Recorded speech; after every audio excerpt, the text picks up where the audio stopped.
Deux matchs de suite. Oui, oui, Lyon a gagné deux matchs de suite. Salut les fraudes. On est là pour parler du match entre Monaco et Lyon et la victoire de Lyon 1-0 au stade de Monaco. C'était un match très compliqué pour Lyon, notamment en deuxième mi-temps où Monaco a dominé toute la deuxième mi-temps. Il y a eu des occasions.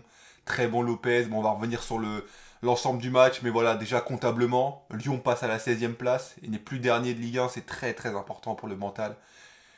Donc voilà, une première mi-temps qui s'est... C'était plutôt équilibré, je trouve. Monaco avait des actions, mais Lyon en avait aussi. J'ai trouvé Lyon très intéressant cette première mi-temps. Dans le sens où on sentait que c'était l'équipe un peu de l'année dernière. Celle qui avait quelques garanties. Tolisso qui se battait, qui a créé, ça fait deux trois matchs qu'il enchaîne très très bien.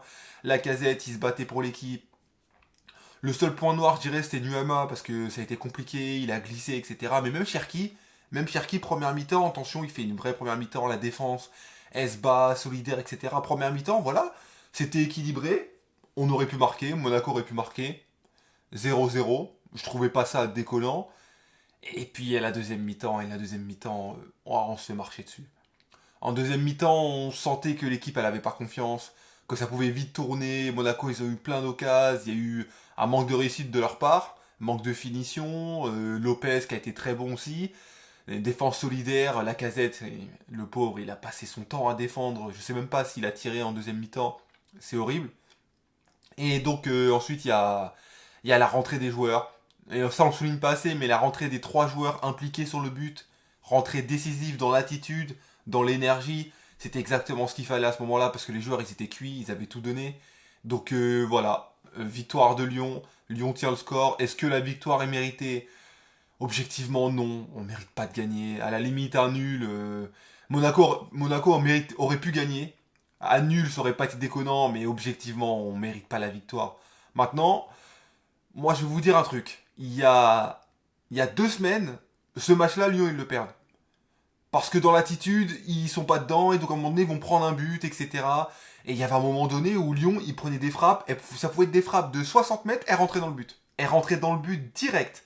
Donc à partir du moment où là, ça rentre pas, bah écoute, tant mieux, Lyon en profite. Et franchement, cette victoire va faire du bien, parce que là, il n'y a pas de 11 contre 10, etc.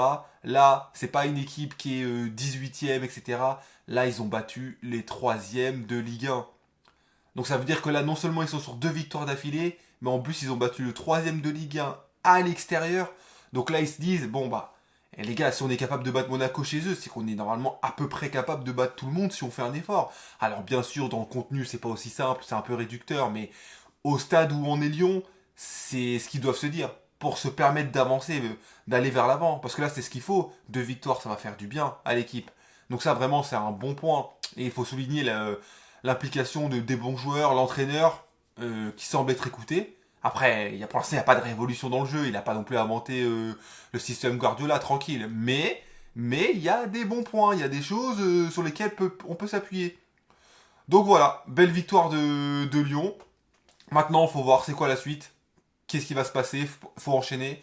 Je sais même pas contre qui est le prochain match. S'il reste encore un match avant la trêve hivernale ou pas. Il va falloir se renforcer un peu, parce qu'on voit clairement qu'il manque d'un buteur. Quand Lacazette marque pas, personne ne marque, quoi, en gros. Kadewere, il est rentré, voilà, à 5 minutes, etc. Mais je pense qu'il faut un vrai profil de neuf, un profil un peu, j'allais dire un peu grand, c'est un peu cliché, mais vous savez, un profil un pur renard, quoi. Un joueur qui est capable de jouer avec Lacazette en appui, de remplacer Lacazette s'il a besoin d'être mis au repos. Bref, un joueur de plus, quoi. Parce que tous les joueurs, ils ont un peu le même profil, Kadewere, Nuama, des joueurs qui courent vite, etc. Mais des joueurs qui, une fois que tu leur enlèves la vitesse, bah, ils sont mis en difficulté. Nuama, il a fait un match aujourd'hui. Oh là là là là. Le défenseur de Monaco, là, petite pépite, là, parce qu'il va très très vite. Ah, il a éteint Nuama. Hein. Ah, il l'a éteint de toutes ses forces. Nuama, je pense que quand il sort, il est content de sortir. Hein. Il se dit, oh, c'est bon, ça y est. Ah, j'ai essayé, je cours, lui, là, il me lâche pas, là, c'est bon. Tu vois. Donc, voilà. En tout cas, belle victoire de Lyon et bah, ça annonce du bon pour le week-end et on va voir ce que ça va donner. Clermont affronte Marseille demain. On va bien voir le résultat et on verra où est passé Lyon. Donc sur ce, n'hésitez pas à suivre. Peace!